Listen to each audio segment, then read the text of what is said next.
From the tailgate smoke to the late night post, best cash in the game. Raiders Coast to Coast. Click that play, let it roll. Silver, black in my soul, got 401. Righty to Jeff, breaking plays, taking notes, that chef. Film on loop, he's stacking stats, calling out schemes, exposing gaps. When the line holds, when it don't, he said what they scared to quote. Raiders Coast to Coast, that's the show I trust the most. From a play down to that post, we riding, we riding. Raiders Coast to Coast, if you bleed that silver ghost, hit subscribe and raise a toast. We riding, we riding.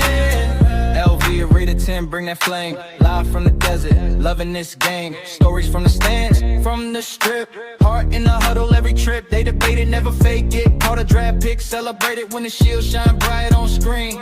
You can hear the whole fan base scream. Let's go! Let's go. Raiders Coast to Coast, that's the show I trust the most. From the pay down to that post, we riding, we riding. Raiders Coast to Coast, if you bleed that silver ghost, hit subscribe and raise a toast. We riding, we riding. We're the old Coliseum to the lights where we see them YouTube bomb. That's the spot for the real talk, real plot forward. Rid of Jeff, LV with rid of 10. Run it back, run it back, run it back. Play that episode again. Raiders Coast to Coast, it's the show I trust the most. From a play down to that post, we riding, we riding. Raiders Coast to Coast, if you bleed that silver ghost, hit subscribe and raise a toast. We riding, we riding.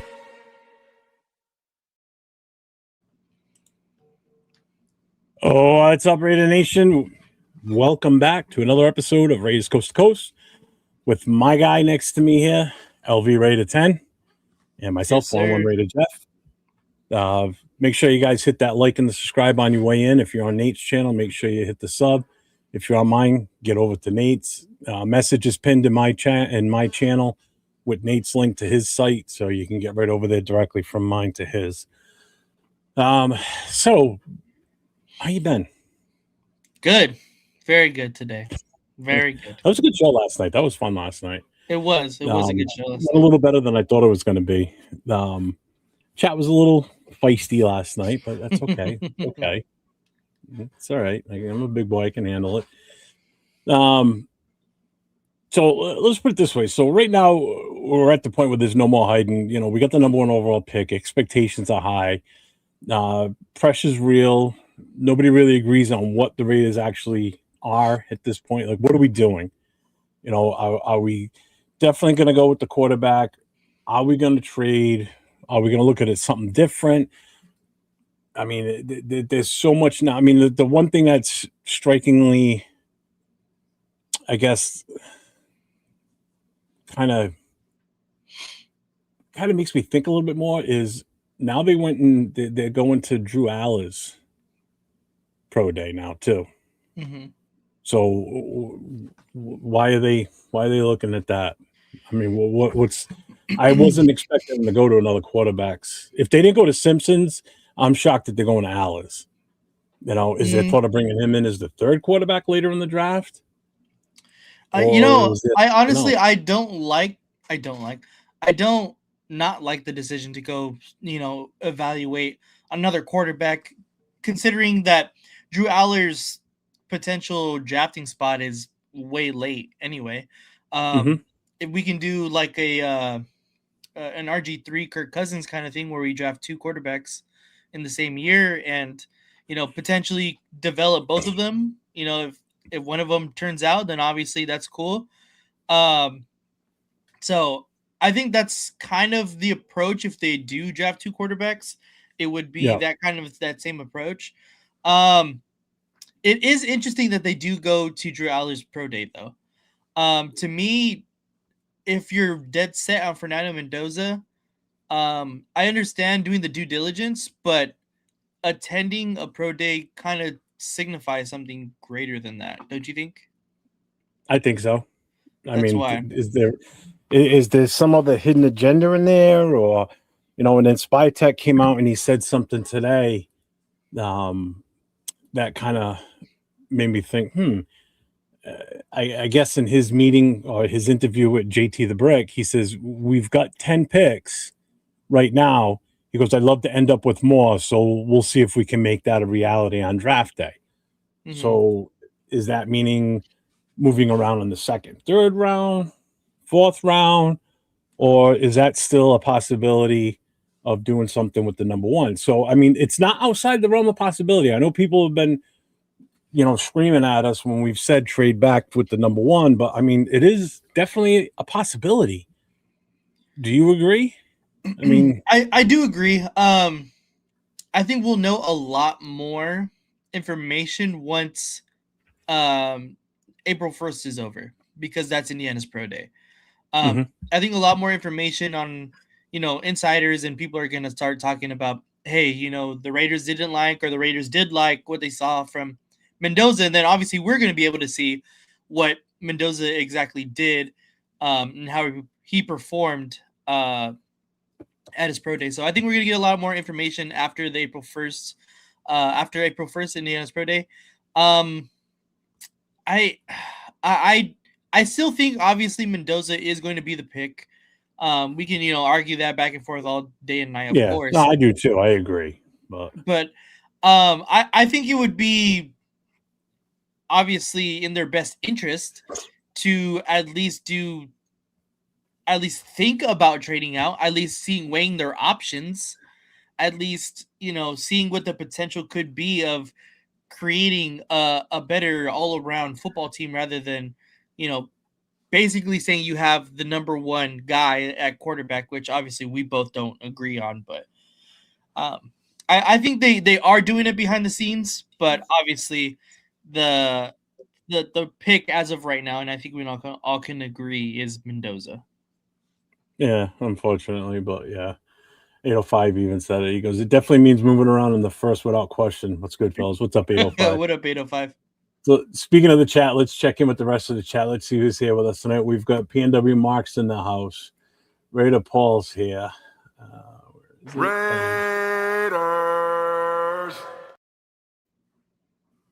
James Furpo's here too. Oh, we got a double one. Raiders. He snuck in right along with him. What's up, Furpo? Bueno's here. What's up, Bueno? Daniel Bueno? Berry's in the house. Hobo Raid is here. He's referring to himself as Little Jeff now. He sent me a text today. Yeah. I'm like, all right. iPanda's in the house. Anybody, by the way, real quick, if you haven't yet, make sure you get over to Hobo Raiders channel. It's the value of silver. He's got some good heartfelt stories about his life and what he's been through on a personal level. So it's actually pretty cool. So make sure you get over there and check him out. Darren's in the house. What's up, Darren? I'm going to skip this guy. Yep. Hi. Jason Downs is here. He goes, I can picture Jeff slobbering when Spytech said that about getting more picks. I don't know how everybody else isn't. That's what drives me nuts. How could you not be more excited about getting more picks to help a team that's so roster depleted? Yeah. That's what blows my mind. I don't know if that's where the disconnect is with me and everybody else for the most part. How can you not be on board with obtaining more draft picks, especially if they're additional first round picks? Yeah. Right? And future firsts. Yeah. First round is this year, and potential first rounder 1 or 2 next year too, for all we could try and do. Mm-hmm. I don't understand how people aren't just salivating over that. So it's crazy to me that that's the situation that we're in right now. I don't get it. It's weird, but to each his own, I guess. Let me see. Go back here. Let's see. Darren, Mariner baseball starts in 1 minute. Jeff, the trade back is coming. It's just not pick one. Spy said he hopes he can trade back. Yeah, but it might be pick one. You never know. Maybe they went to evaluate. Oh, yeah, the lineman. What's his name? I know who you're talking about. See, hobo. It's because I bought a bucket hat. Oh, yeah, he bought one of those hats that I used to wear all the time. Circus Raiders here. What's up, man? The obvious choice is the kicker with a sick 40-yard dash. Dude, it's the most athletic kicker I've ever seen. Vast comparison him and Janikowski. That's for damn sure. So let's see. So again, I mean, it is still. I mean, in a way, the number one pick is still. It's a lot of pressure for a team. It's a lot of pressure for a GM too, because you don't get that number one pick right. That's your job, really. You know. Right. So he has to really make sure that they're on the same page with this pick, that they're all in agreement, that there's no questions whatsoever with that number one pick. That's why sometimes trading out might not be the bad option, because anything you pick outside of number one, you got less pressure on that player number one overall, and less pressure on you too. So, I mean, that's a chance you got to take with taking somebody number one that's really not the true number one in this draft. I mean, we can all agree on that at least. Yeah. That Mendoza's not the number one overall. I mean, there's other best player availables for number one. But even like 805 said, there's really no true number one in this draft, in his opinion. It's definitely not Mendoza. I'm sorry. I'm still on the let's trade back to sure. So basically the question is, in one word, what is this team right now? Are we a rebuild? Are we a contender? Or are we still kind of in that lost phase?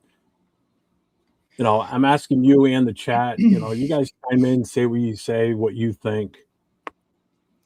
To me, I think right now we're still in the rebuilding mode. I don't think we can completely say that we're, trying to contend or whatever. Considering that we are still a brand new team with a brand new head coach, with a lot of younger guys. Of course, we brought in a lot of good free agents, but we have to supplement that with building in the draft, and it's going to take a couple seasons, not just 2 years. And let's go get a Super Bowl. That's not how it works, So I do think we're still a rebuilding team, but I think that we are like right in the middle of it. I think this is one of the most important years in the Raiders franchise, because it could possibly be the turning point that we've been looking for. And I've said it before that I think this is probably one of the most interesting times to be a Raiders fan, considering we've only had the first overall pick ever, I think 3 times, and this is our 3rd time. So if there's any on the fence fans of becoming a Raiders fan, this is now the time to jump on, because if this is the beginning of something special, you want to start from the beginning. So don't come afterwards.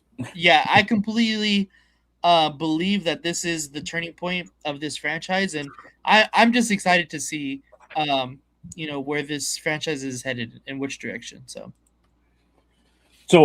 with that being said, now in the chat here, so Panda says rebuild because we don't have the depth and have new pieces. It has to work than just on paper. Correct. Now Hobo said Spytech said we're not making any more big moves this season. And if you got to tell me that. I think here's the thing, because we're Raider fans, we tend to pay attention to just Raider news. So when the GM says that oh well, all right, we're not doing any more new moves. If you pay attention to other teams in the NFL, they all say that. They have to say, they're not going to come out and say, well, you intend to make trades like crazy between now and then. Our goal is to get as many trades as possible and bring in as many of these style players. And we're thinking about trading for this guy. They're not going to show their hand. So of course they're going to toe the company line and say things just like that. Like, we're not expected to make any more moves or any big moves. Mm-hmm. So you don't know what's coming down the pipe. Something could be coming. It is a possibility. You have to keep your mind open to that. So when it does happen, you're not like, oh shit. It's like, you got to understand that they're not going to come right out and say, oh yeah, we intend on making some big moves between now and the draft or the day of the draft.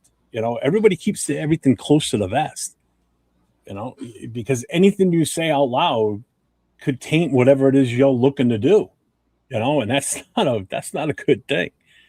But with what you're saying and what the chat is saying, so do you think we're closer than we think, or we're still further away from really turning this around? I think we're really close to turning it around. I mean, I I obviously can't give a timeline on how soon I think we're going to be able to contend. That's just, kind of dumb to put the prediction and pressure on like your own mentality to have the Raiders, like, if they don't win in, by next year or in year 2, then it's a failure. I think that we're going to have to give it time to grow. Um and I think we're going to be surprised, though. I do think we're going to be surprised by how accelerated I think this is going to go. Um, so I'm not going to, give for sure like we're going to go to the Super Bowl in year 2 by next year, or we're for sure going to go, be perennial playoff contenders after this season. But I do think that this is a very good time to start to get into Raiders football, and I'm really excited about it. And like Pigs just said, what's up, Pigs? Spytech already said he wants more draft cover. Yeah, I just read the little statement that he said on JT the Brick show. So that gets me excited that he's still, looking to gain more draft picks. I mean, I'm fine with it. Everybody knows I'm fine with it. And that's why, like, I don't get why some people would be against us getting more draft capital. It just doesn't make sense why people would be upset with that. But Hobo says I met with free agency because we're still far away, but we're a ton closer at the same time. I think we're a lot closer this year just from looking at what we've done versus what we did last year. Right. It's like night and day. We were active right from the get-go, remember when we first acquired Rodney Hudson in 2014, we won 3 games. 15 we won 7. 16. Oh, in 2015 we won 7. 16 we all know what what it was. Yeah, true. I think history repeats itself, but we are on the same trajectory. I sure hope so. Yeah, I really do. Trust me, I want nothing more than if we take Mendoza for him to come in and succeed and bring this team back. Be a part of the rebuild of this team and the rebirth of Raider Nation, the Silver and Black, the commitment to excellence. Just win, baby. All the things that meant something at one point that haven't meant crap for years now because the team just hasn't been that good. So it's not like I'm looking for the kid to fail. I don't want him to fail because it's only bad for us as fans. Yeah. We've been through it enough. I don't want that to happen.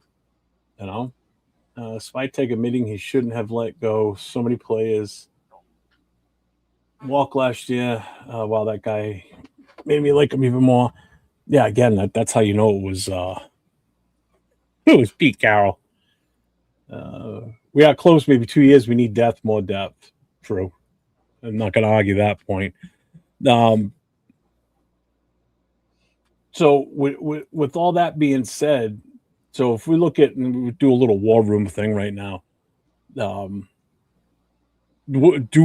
all honesty, let's take the equation out of it that's who we want. We want Mendoza. But what is it? I mean, do we trade? Do we go the QB, or do we take the true best player available with that number one? That's what this comes down to, and this is what's finding that identity in this team. Is finding the identity just settling for taking the quarterback because he's the best in the class this year, even though he's not the true, real number one best player available? Do we just settle for it and take him because we're just so quarterback needy? I know I'm putting you on the spot. I love it. It's take your time. I would like to take best player available, but whoever you consider the best player available, and I probably think there's probably 3 guys we can all kick back and forth, and that's Downs, Love, and probably Reese, depending on what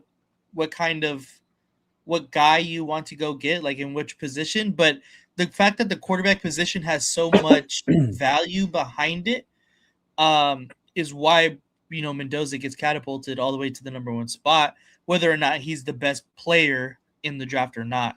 I do believe we take the quarterback because at this point there's legitimately zero other option.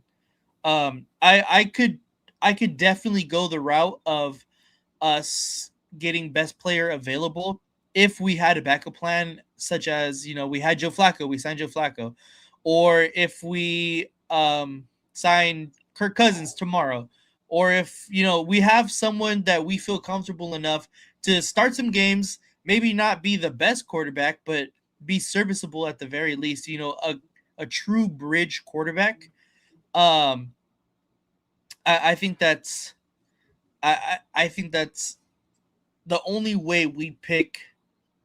That's the only way we pick best player available if we had a backup plan at quarterback.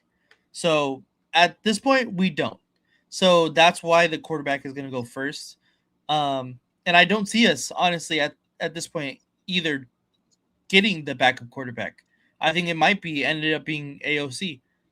So I think it's kind of solidified already that it's going to be Mendoza, whether, I like him, you like him or not. To me, I think it's going to be Mendoza just outright. All right. I mean, I'd ask the chat to chime in, but they're all going to say Mendoza anyway, regardless. Yeah. So it won't make a difference. Except for 805. I know 805's in the chat. He won't say it. Jason, what type of quarterback do you envision that would best fit and make us championship contenders? Well, it ain't going to be this year, that's for sure. Not with this quarterback class. Does that mean that they can't mold them, be molded into that in the future? Sure. There's a possibility. I don't think there's anybody in this draft, to be honest with you, that could do it. I think if anything, it's the class next year. If everybody comes out and everything's on track to come out, I mean, it could be a better group next year. There's more options next year. Let's put it that way. This year, you're kind of stuck. Of all years for us to get the number one pick, it has to be a quarterback, drought, basically. Slim freaking pickings. Eric's in the chat. What's up, Eric? What's up, my 2 cents? I say. He goes, Nate, you will be 0-2 last year. You said the same stuff about Graham. I don't remember that. I think just because we didn't pick Graham. Well, we couldn't have. He got picked before us. Yeah. So we didn't even have a shot at him. I mean, that's who I wanted instead of Genty, to be honest with you. I would have taken Membu too, actually. I wouldn't have taken Membu. Darren says we have. You would have or wouldn't have? Would not have. No. No. Darren says we have to have a QB if it's Mendoza or whoever, but we need a QB who can lead and not make mistakes. Let's see. No, I'd rather have Simpson, Hobo says. What, in your opinion, makes Mendoza not qualified? I've already told you this. I don't doubt the kid's ability. I just think there's a better move for us to do by trading back and getting positions to fill this roster better than just settling. Because just settling on number one and taking the quarterback, I can't speak to what he does on the field like some guys can, like 805. I can't break it down like that. That's not my thing. I'm looking at it from the betterment of the team and what we can build in the other positions. It has nothing to do with what this kid can do or that he's not qualified. I'm not saying that. I've never said that. And that's the thing. I've never said that about him. I just said I'm not a fan of his to begin with. First of all, there's something about him I just don't like. And then it's us doing something different with those picks. That's what I'm coming from. I'm not coming from questioning his ability.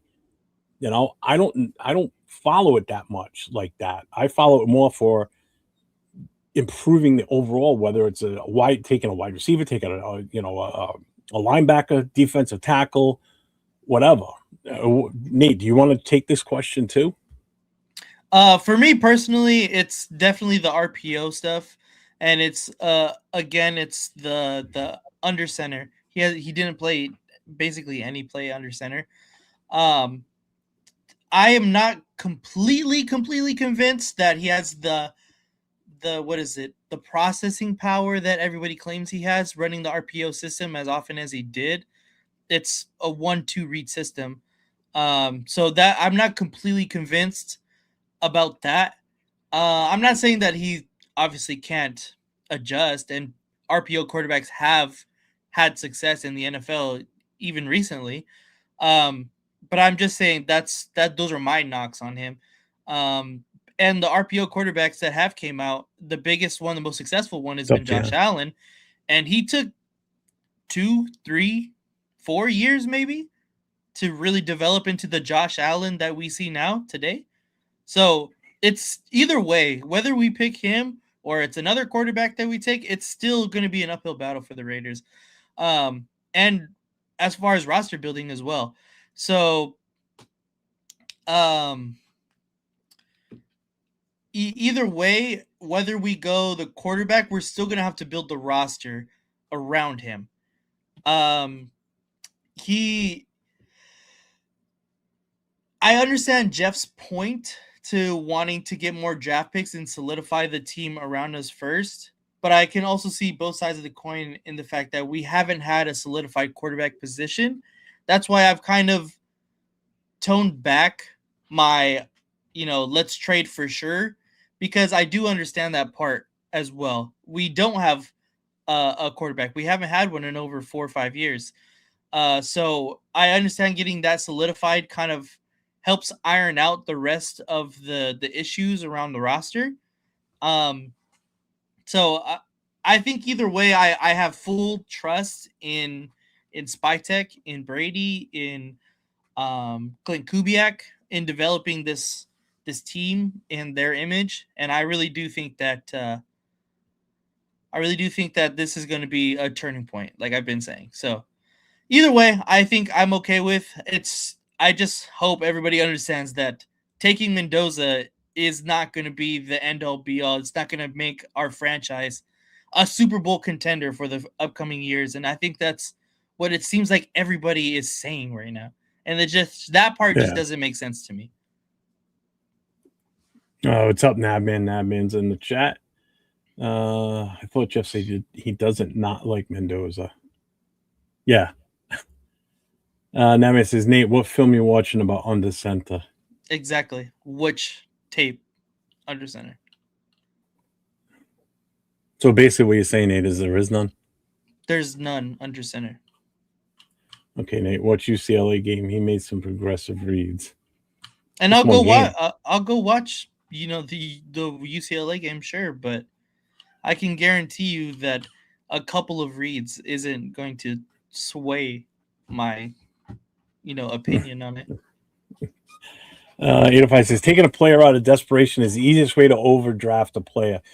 You run a big risk of that player never performing to their draft value. We've done it many times in our recent history. Again, this is where the narrative is being forced that we have to take him at number one. And that's what I want to try and have us avoid, so we don't get stuck in the mire. We're taking this guy just because he's the best quarterback in the draft, and we got the number one pick. When we could do so much more damage to this team with bringing in an influx of fresh, young. And if we trade back in the first round and get 2 first rounders, that's 2 5-year contracts on rookies. That in itself is huge, especially if they end up being cornerstones. Let's see. Chewy says, how accurate was Mendoza's passes? I couldn't tell you. That's your question. How accurate was he? He's very accurate. I think somebody threw the stats out. Was it last night in the show? I think Jay brought it up. Oh, no. I know what it was. It was in 805 because I remember Jay talking about it in the chat, and then he talked about it last night. He brought it up a couple of times. Wisconsin goal line ran spider 2 wide banana. Correct.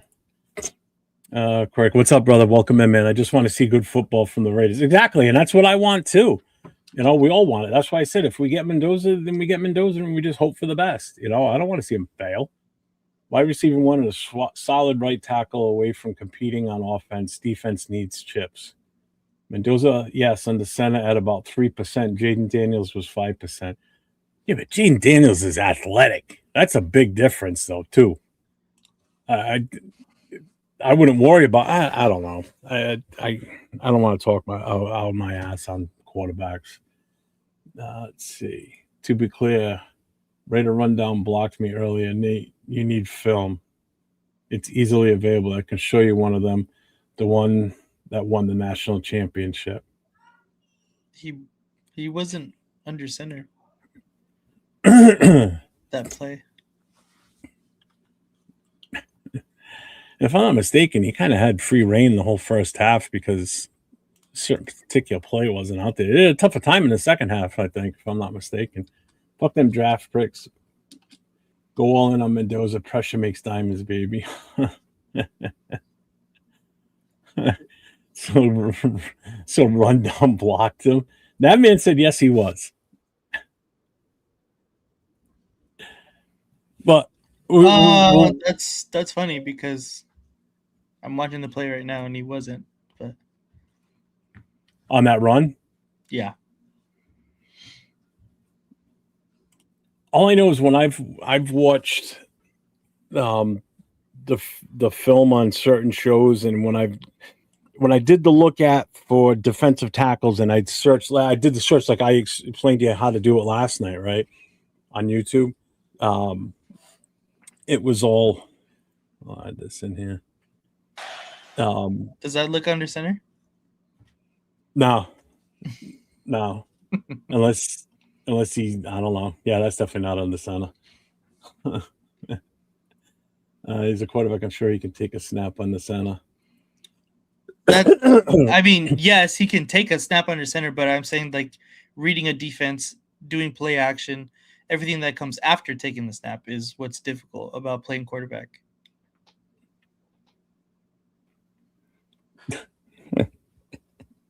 Oh, I love it. So basically, this comes to the next thing. So, what's the safest versus the riskiest move? So, chat, put it in the chat. What you guys think is the safest move, and what is the riskiest move for us to do? So, as far as like the draft comes, yeah, or just in general, like what you know what? We'll go with the draft. Fuck it, we'll narrow it down to the draft. So let's do this. What's the safest move? Let's answer that one first. We'll do what's the safest move. I mean, to be honest, I think the safest and the riskiest move is one and the same, and that's taking Fernando Mendoza. It's the safest because it's exactly what everybody wants. It's the easiest to comprehend on why it is exactly that, but it's also the riskiest because it's not obviously a surefire pick. But that can go with any pick just in general. But because it's a quarterback, it's so much more elevated and emphasized, especially with a team and an organization that has been bad for as long as we've been, to be frank. So, I mean, I think it's one and the same. Safest and riskiest is Fernando Mendoza. All right. So then let me ask you this then. What's the move that you think gets someone fired? That is interesting. That is very interesting.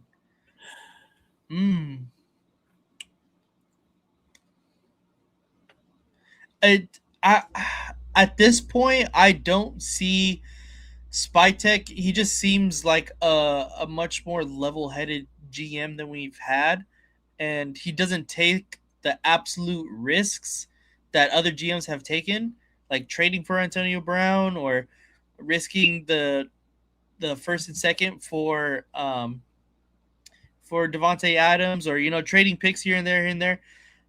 I don't see John Spytek doing that.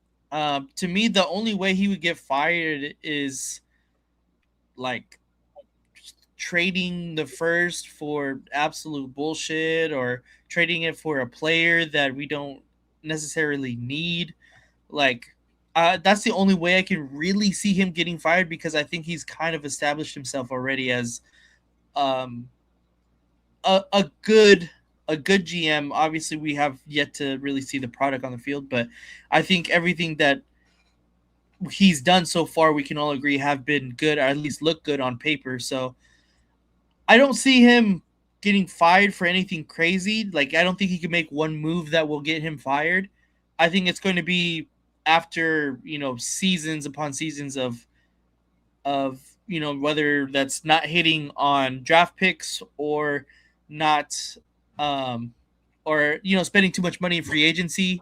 Chewy. So I think that's exactly what's going to get him fired, and it's not going to be one move that it makes. It's going to be a multitude and a whole thing, like his entire tenure. That's what's going to get him fired. But I think Only if he makes like a stupid move. That's for sure. Would get What's up, fired. Anthony? What's up, brother? What up? What Did you up? see what Chewy said?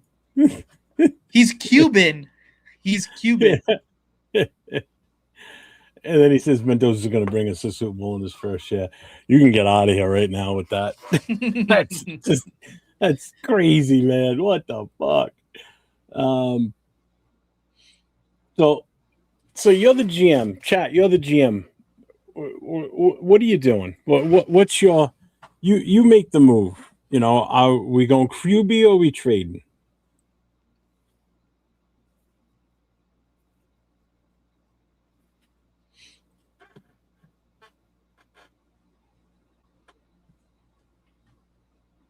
Can you hear me? Me? What do you think? Yeah. Oh, I thought you were waiting. Yeah, I thought you were waiting on the show. I thought you were waiting for somebody in the chat like to answer. I was like waiting for somebody to like. Well, is it QB or trade? Is it offensive line? Yeah. Is it weapons? So you're making the move. What do you? What would you ultimately want if you're not if we don't take Mendoza and we trade? What is it you're looking for, basically? I think it has to be a multitude of firsts. Definitely, obviously, a swap for this year, and I want futures.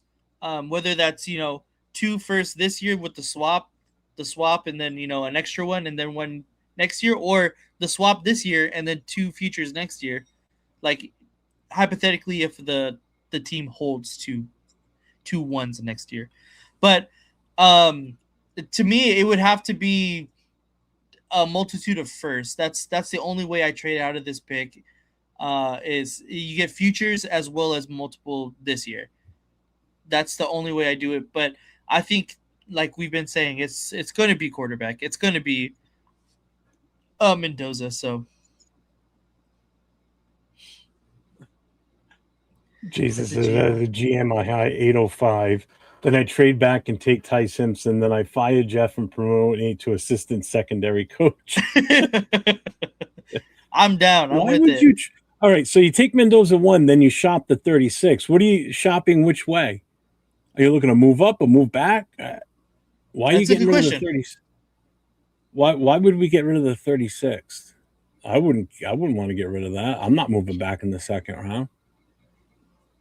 Especially if we got visions to get a nose tackle.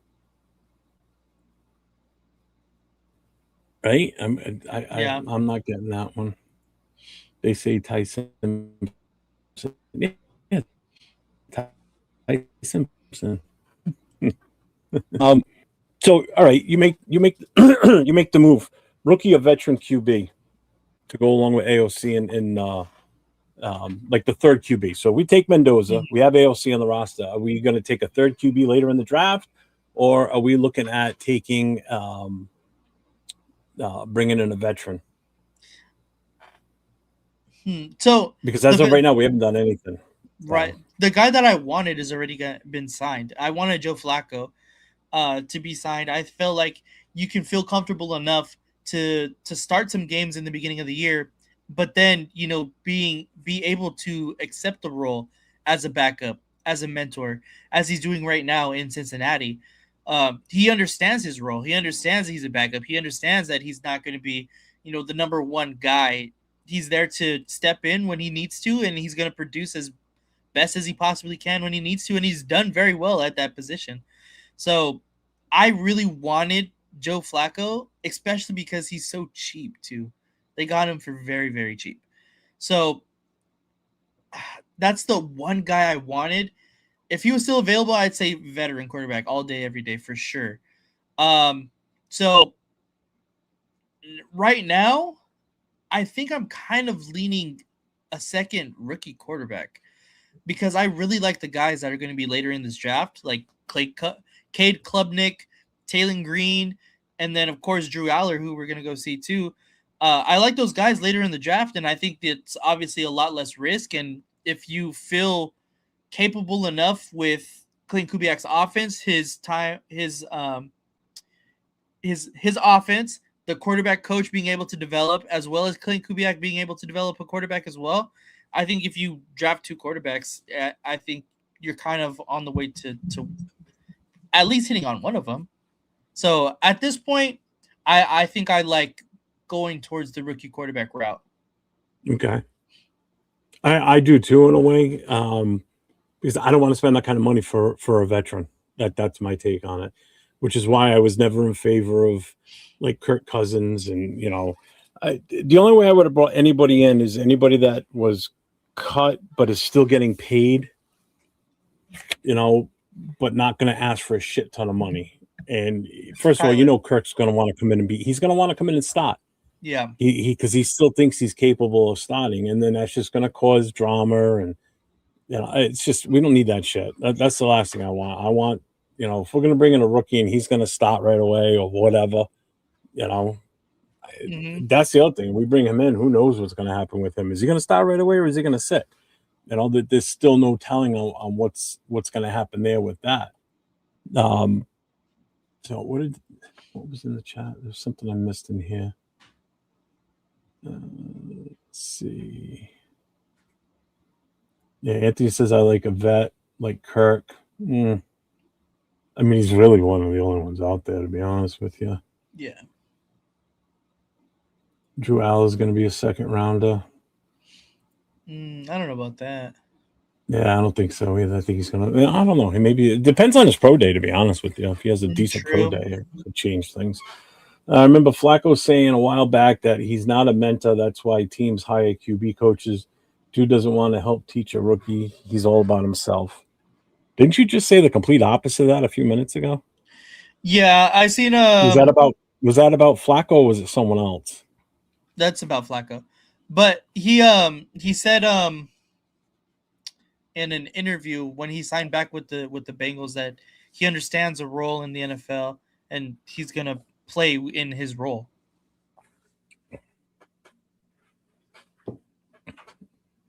What's up, Brandon? What's going on? Says, did we even talk to Flacco? He would have been a good fit because we would have no expectations for him winning a lot of game, but at least we could look like a competent team. Yeah. I don't know if I don't think we did. No, nobody talked to him. No other franchises talked to him besides the Bengals. He said that too.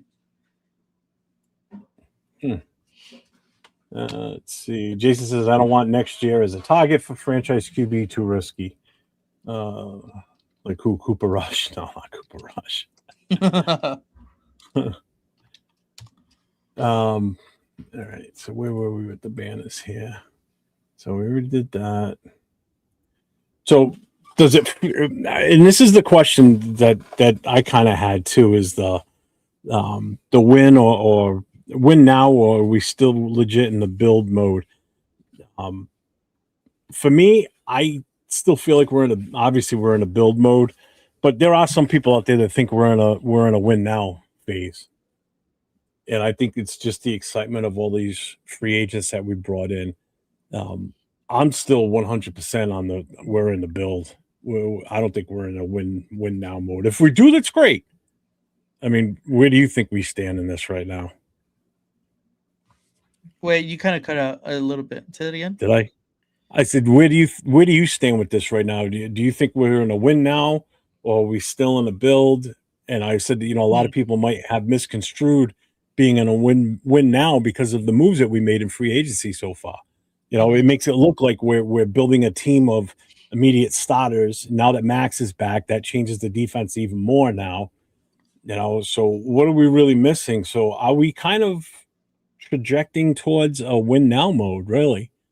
Depending on what we do in this draft and how these players that are on the roster now, how they pan out in preseason and training camp and all that. I think, I mean, I would like to be in a build mode. I understand. And I think that this team still has kind of a bit of a ways to go as far as roster construction. But I think with the moves that we've made and getting Max back and, picking Mendoza, you pick a number one quarterback, everyone expects you to be good right away. So I think everyone's going to assume, and like you said, with the free agency moves that we made, everyone's going to assume we're going to be in a new win now mode, which I think could really hinder the development of this team Because of course we want to not be bad, but we want to be able to have the value of picking good players in the draft, in the upcoming drafts. So I think if we are in a win now mood, we have to be strategic with it, especially picking Mendoza number 1 overall. That the timeline that you only have is 5 years, because that's the new model of building a Super Bowl franchise, is keeping your quarterback on his rookie deal. So that's really only 5 years. So if we're in win now mode, it's I think a lot of changes do have to happen still. But if we're in a building and I in a build mode, I think we're in a good trajectory so far. Yeah, I definitely think we're in a build mode. 805 says, you think Kirk Cousins' wife would let him live in Vegas after watching that QB documentary? Not sure how they would handle being in Vegas. They definitely seem like Minnesota type of people. Yeah, very true. Pig says, Max being under contract makes it win now. Well, and I think that's why it swings back towards the win now mode with him back in the fold. Because it just adds another dimension to the defense that we've lost for those 4 days, because we had already ready to move on from him because we thought everything was going to go through, and then that kind of hurt the defense a little bit. But now that he's back, I mean, it does kind of feel like that. But I still think we're in a build. We have to look at it as being in a build. I don't think we can go into this season thinking that we're going to win a ton of games and we're going to make the playoffs, because don't set yourself up for failure, basically. Just enjoy the ride this year. 805 put it perfectly. He said, this season, I'm just going to sit at home.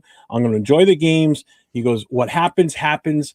He goes, I'm not going to get stressed over if we win or we lose. Yep. I just want to enjoy this season and just watch what's going to happen, because this is the first block in this foundation going forward. Everything that we've done, we're building this foundation. We're starting fresh. So just imagine building a house, and we just poured the foundation, and now we're going to start putting the other pieces into place where, we got the first floor going, and by the end of the season, we'll have a semblance of a house, going in the right direction, not the house that Jack built that's all lopsided and looking like crazy, like, held together with fucking shoestring and bubble gum. Mm-hmm. It's going in the right direction. That's the ultimate outcome here. No matter who's the quarterback, who's on this team, it's all going to come down to taking these pieces of the puzzle, the players, and put them in the right positions to succeed. So we're in a build mode. I'm not expecting much from this season as far as wins. If we have a great year, beautiful. It's icing on the cake. Mm-hmm. Jason says, I think Mac Jones would pair nicely with Kubiak and Janico. If they make that trade with the Niners, then let the draft roll how it beefs up. I could hear with that. I mean, I really like Mac Jones too. I agree. Where would our first pick come from next year? Can we pass on a franchise QB when we will be better next year? It's a now thing.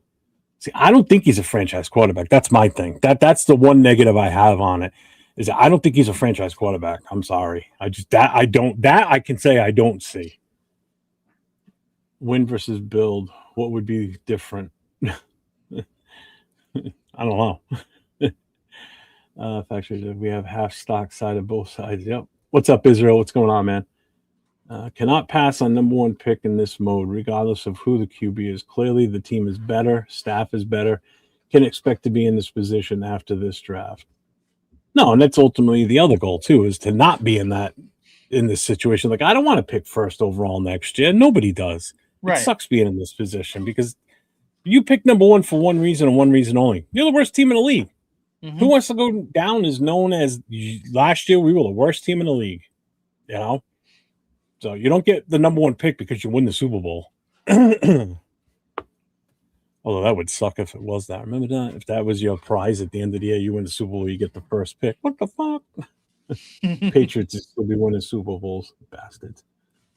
We should have been enjoying games for years, yet it's been a whole lot of nothing. Filler slapstick. Exactly. What's up, Mickey and Raider? What's going on? How are we feeling with the Angels win? Did they win today? They did. So what, they're 1-0? Yes, sir. Hey, it's a promising season already. You're undefeated. 162-0. Here we come. Yeah. Let's go. That's why baseball fans are so funny. I love it. They could be like down by like 10 games midway through the season. I can't believe we're that many games. Are you kidding me? You got like another 60 games to go. You got a chance to, you could be ahead by the end of the season by 20 games. Get out of here. Yeah. Football, you're down by 4 games in your division. You're screwed. There's a good chance you ain't going anywhere. Yeah. Let's see. Exactly. Now, boy, we trade back if we're going to have a better record. And if we get a first for next year, we're just going to throw it away, moving up to the first. Not necessarily, because if we trade out of the first, hear me out now. So if we trade out of the first pick, say it's with Arizona or the Jets, and we get their first round the next year on top of everything else we get from them, you know damn well there's a good shot that the Jets or the Arizona are going to have they're going to have a top 3 pick next year, or even Cleveland. Cleveland's going to be right back in that mix. If you think they're going to miraculously have a wonderful year after what they've got no talent on these teams. That's the problem. We've at least got now some sort of an assemblage of talent, especially on the defense. So you would also have at that point multiple first-round picks. So if you needed to move up, you could. But then again, there's so many more quarterbacks that are going to potentially come out next year. You don't have to be number 1 to get one of those top guys that would already probably be better than Mendoza. Like if somebody said it the other night, if Mendoza would have stayed in school this coming year and would come out in the draft next year, he probably wouldn't even be a top 10. Wouldn't even be a top 10 pick. There'd be too many ahead of him, more than likely. So again, we're stuck settling for this player because we're such in the need for a quarterback, and I don't like being in that position. It changes our narrative, and it forces us to make a move that we shouldn't have to be in that position. It's unfortunate. So much of it will be trusting Spytek to keep things moving in the right direction. And I've got all the faith in Spytek. What's your faith level on him? Oh, I really do believe in Spytek for sure. I mean, if you had to grade him from last year to this year, how big of a grade increase did he get? Oh, huge. I think we all understood that he wasn't the one, solidifying those picks. He was under guidance of Pete Carroll, and it was pretty apparent considering the picks he made as well as the offseason that they had. And comparing it to what it is now, it's really, really, really apparent that he didn't have full control over what he was doing last year. So the fact that now he does, and what he's done so far, I think is amazing. So I really have high hopes for Spytek. I hope he keeps continuing to do what he's doing so far, because I think he's doing a bang up job right now. He hit the free agent market head on, man. He didn't miss a beat. He brought in the talent that we were clamoring for. He got the highest rated free agent offensive line, actually the highest free agent period in this entire offseason. Linderbaum was the most prized possession out there, and we got him. Which I honestly, and I know people said it in the chat too, that, you said you didn't think we were going to get him. I didn't think we were going to get him. Once the Patriots traded their center away, I thought for sure they were going to enter the foray and they were going to outbid us for him. I really did. Because I think what would entice him to go there is he just saw that they made it to the Super Bowl, and he would be that much closer to getting right back there again, because the team's not going to change much from the Super Bowl to next year. With, if anything, they're going to have more additions to it. So, that's why I'm surprised he made the jump to come to us, knowing that we're in a rebuild. This isn't like a retool and, reload for next year. This was a full-on rebuild. Now it's starting to look like it's a build, but with potential. I guess you would label it that way. Sounds right. Right? Where are we? Somebody help Jeff. What did I say? I said Mohegan. It's Mohegan. What's wrong with that? The last of the Mohicans. I never corrected him because I like he pronounces it. Shut up, you fucker.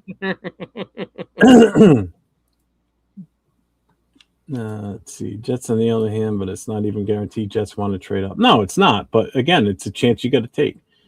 Just go here. I got a cup of my eyes.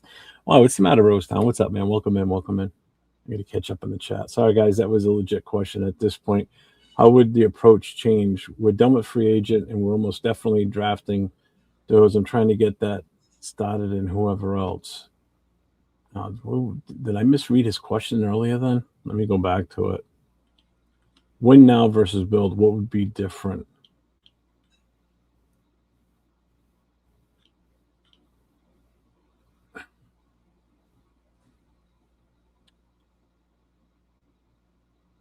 Well, I mean, I guess it would be what we draft. Well, let's put it this way. What the difference would be, do we take a wide receiver right away at number 2, or do we hold off in the second round? Or do we go with a nose tackle? Or do we go with a linebacker with, like, say, Rodriguez? You know, because if you go with a bona fide wide receiver that you know is probably going to come in and possibly be the number 1, that changes the offense right there. Mm-hmm. You know, that puts us into scoring points on a more consistent basis, hopefully. You know, that puts us in a win now mode versus, you know, solidifying that defense and get the defense set and just let the offense go where it goes with what we have on staff now. With a wide receiver later in the draft that may or may not be the guy. You know, I guess that, am I wording that right? Does that make sense? I get what you're saying. You know, I guess that's kind of what I was getting at with that. You know, do we draft by need, or do we draft because we like it? You know, like, you know, do we need a nose tackle? Do we draft a nose tackle? Or we need a wide receiver? Do we draft that? Or this guy's best player available, but he's not necessarily the position that we really need to fill at this time, but you can't pass up on that athletic talent. You know, Yeah, that's kind of what I'm getting at. Just like, perfect example is Brock Bowers. We didn't need to draft a tight end at that moment, but the guy was the best talent available at that point. You know, hands down, you know, that he fell to us. He never should have made it that far. He never should have made it out of the top 5. And he fell to 13. And that's because everybody was so quarterback needy that year that all the quarterbacks went so damn early. So, and that's what happens when you have these picks that these teams reach for, or they take because they definitely need that position. It allows good players to fall to you. And that's a perfect example of a phenomenal player falling to us at 13. You know, so that's the kind of position we could be in with that 36 pick. You know, do we take the best player that's available at that point, or do we just take a guy that, you know, well, we need a wide receiver, so let's just take the wide receiver. And even though the top notch, say the defensive tackle lands to us, let's say D'Angelo Pons is there. Do we skip him to take a nose tackle? You know, or do we skip him to take a wide receiver? You know, something along that line. You know, that's kind of what I'm getting at. That I think would be the difference.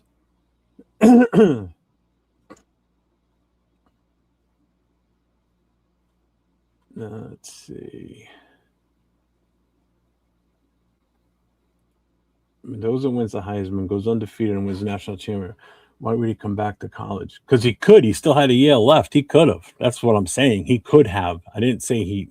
That's all I'm saying is he could have.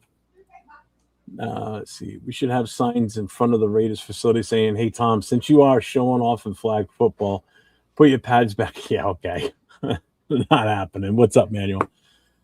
Keep in mind, Kubiak signed a 5-year contract that doesn't force his hand to take a QB this draft unless he's completely sold. He has time, but if Kubiak wants Mendoza, then pull the trigger. True. No, I'm not saying that, Jason. Get out of here. No, that's the scary part. If Arch would have come out this year, he'd be taking a number 2 base. That's how you actually pronounce it. It's Mohican. It's not. Yes, it is. No. Mohegan? It's It's the last of the Mohicans. No. That's what his name. That's what it says. No. What do you mean no? It doesn't. You can make me scroll all the way back for it. God damn you. I hate you all. Oh, he's at the bottom. He's at the bottom. He's at the bottom. Is he? All Yeah. right. No, he's not. Yeah, he is. Right under A.O. Anthony.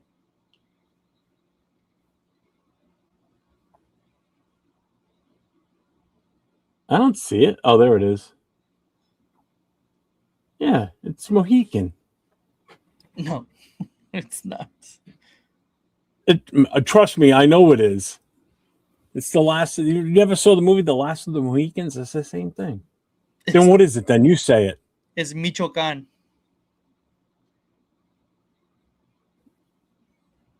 Whatever. Just looks like Mohegan, like the Indians. Let's see. What's up, Jack? What's going on? Might even be number one. Win now would be paying a vet QB. Yeah, that too, actually. That would make sense. And we still have the ability to do that right now, too. We could still pull one in. Did we just get a nose tackle? No. Did we? No. Not that I know of, unless something happened today that I wasn't aware of. We haven't gotten a nose tackle. Well, that's why everybody's looking to take, guys like Hunter, McDonald, or what's the hell's his name? Can't even think of his goddamn name. To me, drafting online would be in both categories: win now and build. See, we need to draft more podcasts. As they say, we trade Nate to the Milwaukee Brewers. No, anything but the Brewers. Anything but the Brewers. Isn't Bob dead now? Didn't he just die recently? Who? Like last year or something? See, Jack's saying it. Nose tackle, nose tackle, nose tackle at 36. So with that being said, Nate, I want to get your take. What is your feel at number 36? And I get the chat's take too. I want to hear what you guys have to say. What do you think at number 6? And then I'm going to ask you some questions about who you think may or may not be available at 36. Okay. So who was your? So we draft Mendoza first. Okay. Mm-hmm. Who's the guy that you're looking at hoping to be there at number 36? I think Lee Hunter. Yeah. Mm-hmm. I think that's the guy that I want. The fact that I'm even saying him over Jacoby Lane for me is very, What's up, AO? I think it is very telling considering me. I'm a big USC fan, and I've been saying Jacoby Lane for a while now at 36, but now I think I'm changing it now to Lee Hunter. So why would we skip a nose tackle for a wide receiver? No, I was just saying hypothetical. That's all I was saying. I wasn't saying that. Trust me, I want a nose tackle. That's exactly. I want a technique guy at number 36. That's what I want. I don't want to trade the 36 pick away. I want the best nose tackle that's available at that moment, unless someone ridiculous falls to number 36. Right. That's the only way I would say to not take that nose tackle. Makai Lemon gets freaking arrested from taking him at 36. Well, because here's the thing, because the more and more I've been watching these, the defenses on YouTube, and here's a way to do this. If you guys just type in,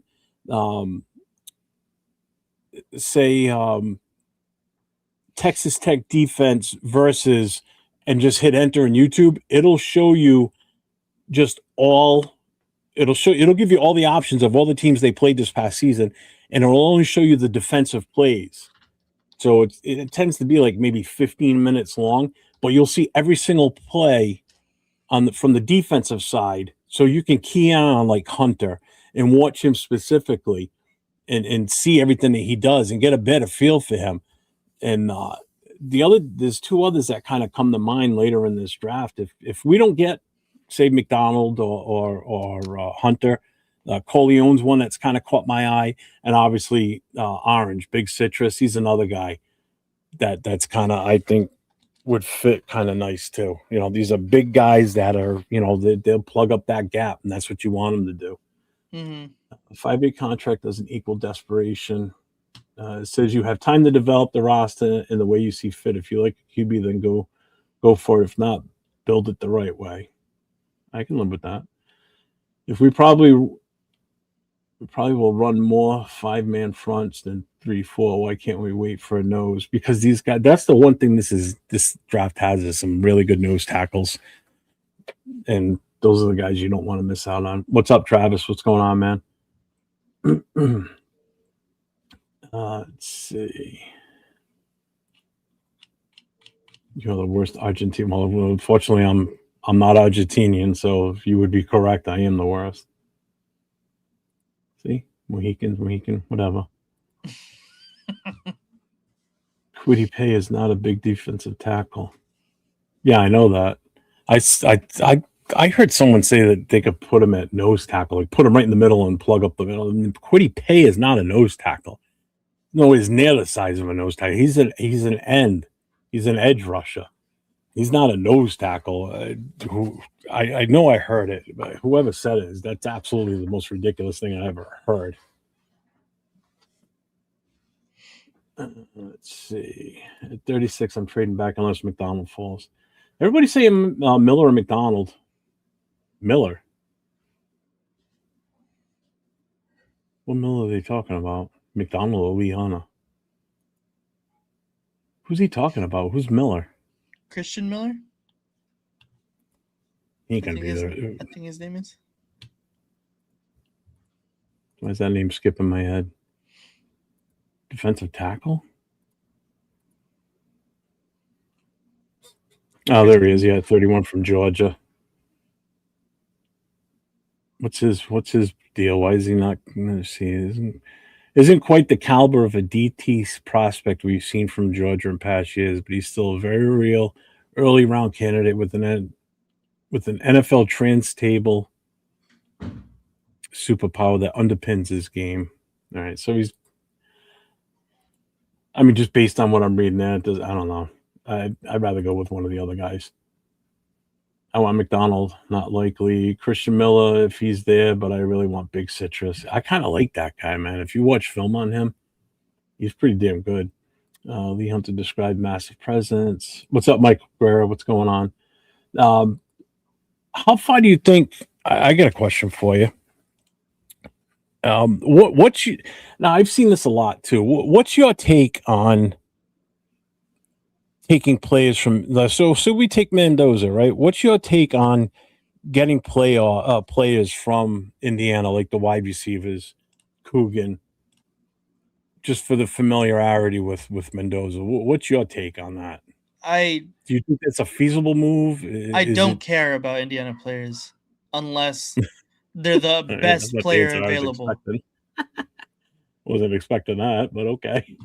If they're the absolute best player available on the board at the time, and then I'll care.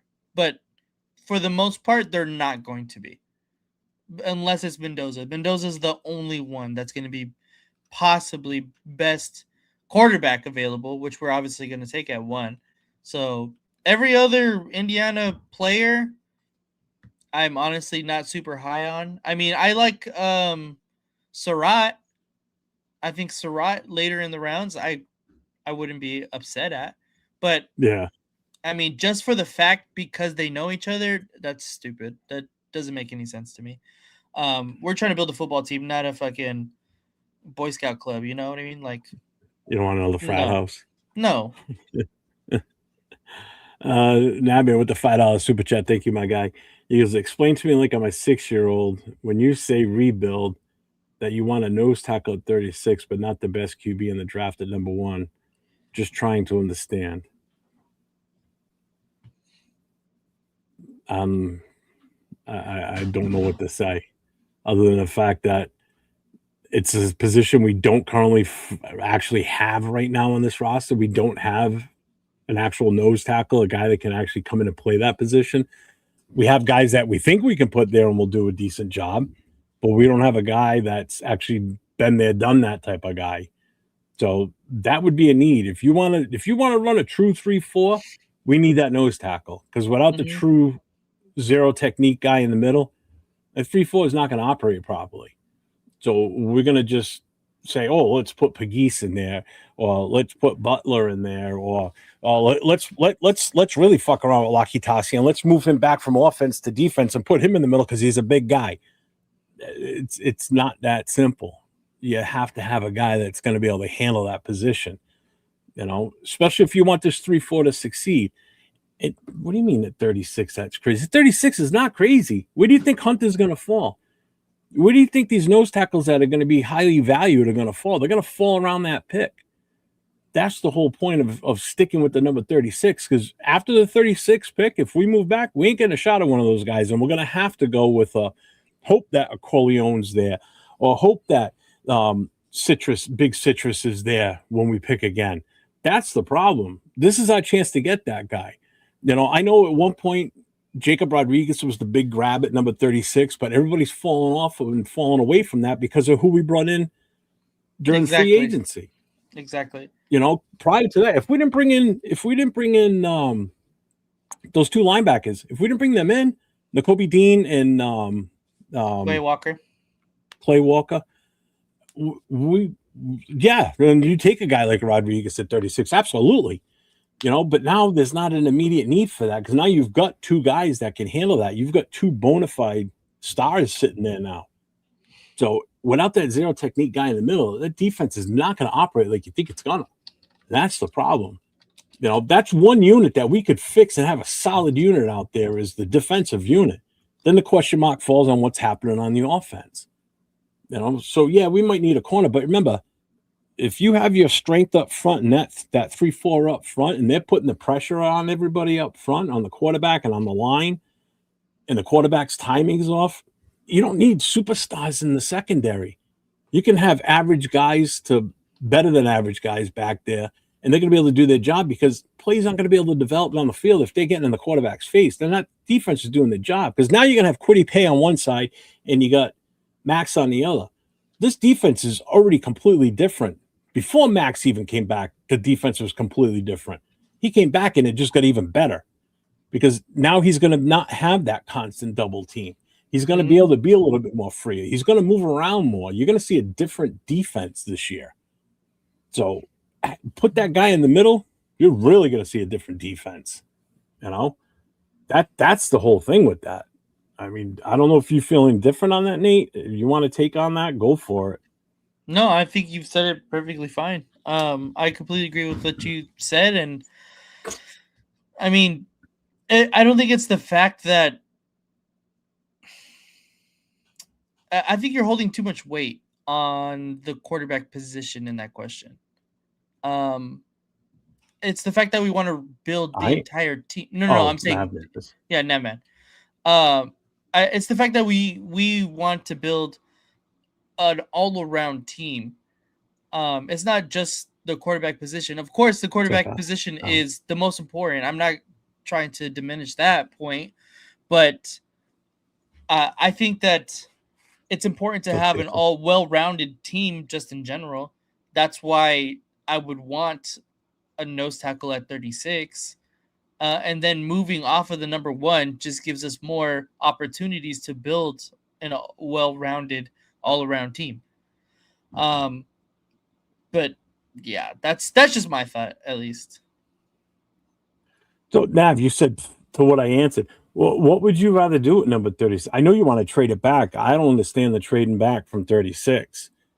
I'm sticking with the 36 pick. I'm not trading that 36. I think that's crazy to trade that. Unless you can prove to me that what you're going to trade back for is going to be better than we're going to get a first next year. All right, bet you can have the. But that ain't going to happen. What I mean? Like, that's why. That's what I'm saying. Like, it has to blow us out of the water. I mean, if you can take that 36 and maybe a couple thirds and move back into the first round, that's different. Right. Now you're talking different. But if you're taking the 36 and moving back to gain a later second round and another third, why? We could do that with the multiple fourths we have and move back into the third round. Right. I just don't get why we would try and trade away the 36 pick overall. If we had the 14th, okay, we could have a little more free will to do something with that 36 a little different. But we don't have the 14th anymore because Max is back with us. Wish he was still in Baltimore. I want that fucking pick back. What's up, Charm Simi? What's going on, man? Yeah, quality over quantity. Oh, definitely in this case, which is why I want to trade back from the number 1, because you get quality and quantity at the same time. Quality defensive players, maybe a wide receiver in there too. So let's see. Talent pool hasn't been deep the last few years. All the good picks will be What around up, 1 Jason? through 4 draft impact. What'd you say? I said, "What's up, Jason?" Let's see. Me and Jeff, same boat, draw all day. 2 pick if we do trade back. Yeah, you could take him. I'd see him in the 3rd. Why not? Taylor Especially Green. if you I trade really back. like Taylor Green, but that's just because he's like super athletic. But So let me ask you this then too. So at pick 36, I'm going to ask you a couple wide receivers. You tell me if you think they're there at 36. And okay, would this sway you from taking like Hunter, Boston? no, I don't love Boston. Do you think he's Do I there at think he's going to 36? be at 36? Yeah, I do. It Okay. wouldn't sway me off Hunter though. How about Bell? No, I do think Um, he's going to be there at 36, and it wouldn't sway me off Hunter. all right. What's the other one?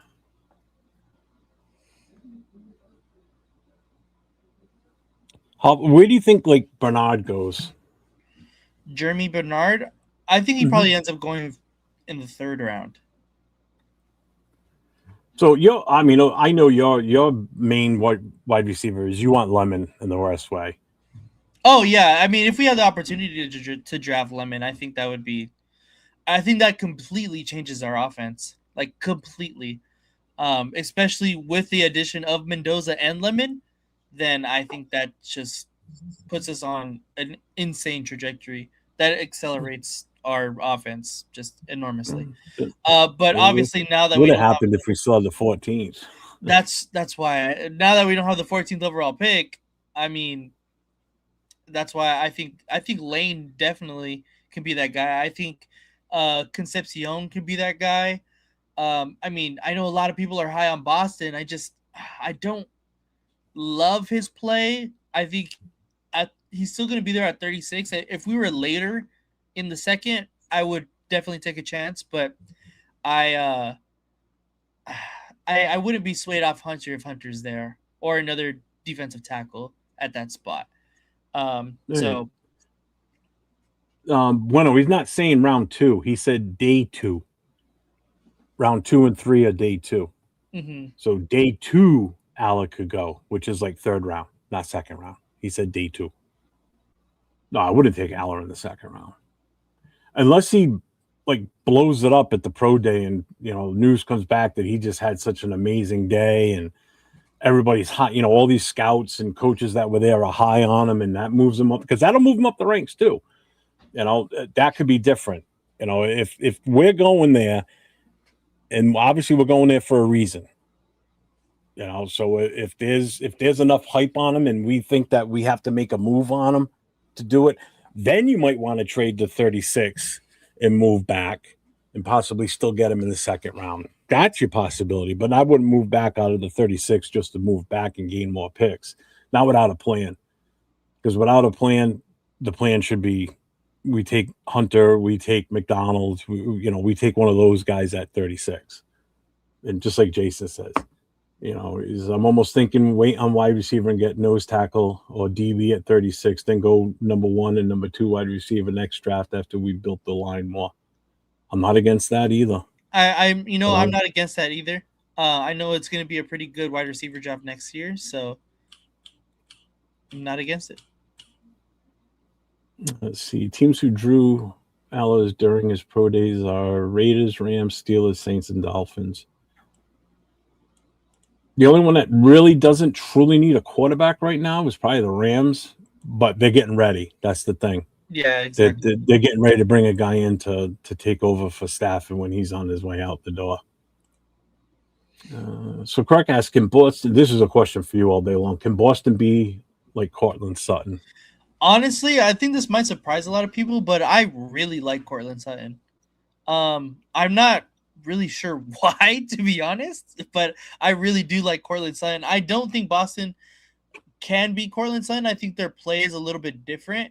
I would like to see more separation as far as running routes from Boston. it's hard to like completely teach a wide receiver like how to get separation. Like it's not Mhm. impossible, of course, but if they don't have that, kind of intuition and that knack already, um, as far as in the college game, it's a little bit harder to teach them in the pro game because obviously everyone's faster, bigger, stronger. So I would like to see a little bit more separation. I know he has all the athletic tools to be able to do it, especially he's a great jump ball getter too. So I think he can possibly do it, but honestly, to me, I think Cortland Sutton's better, and especially Cortland Sutton coming out too. I think Cortland Sutton is a better prospect coming out. So I'm going to ask this question: who's overrated in this draft? Ooh, that's a really good question. I think. Take your time. I'll read the chat while you're doing that. I have to look See, through like the draft boards. yeah, go for it. It says Ty Simpson Pro Day was kind of bad from what I hear from Cardinals content creators like Locked On Cardinals. What's up, Jeremy? He says Ty Simpson sucks. His weak ass. DT or DB is going to be at 36. The wide receiver available at 36 has to be top 5 to justify the pick. What's up, Raider Pete? What's going on, man? Welcome in. You know what? And I don't disagree with that. I just think we got a bigger need at defensive tackle right now. I'm sorry, because we're that close to putting out one hell of a good defense, and that one piece could push it big time. This publication. Oh, this is ESPN. This publication has Omar Cooper Jr., wide receiver from Indiana, at 23. That's definitely overrated. I don't see how he's that high. But honestly, like if I had to choose one prospect, I think Kenyon Sadiq. Honestly, and I know you really like him. I just liked it. I liked him when we brought it up the other night because of his athleticism. I just thought he was just. Of course. I mean, the guy can. He looks like he can do so many different things. Like he could be like that hybrid wild card type of guy. Yeah. And I totally get that. I just, watching him,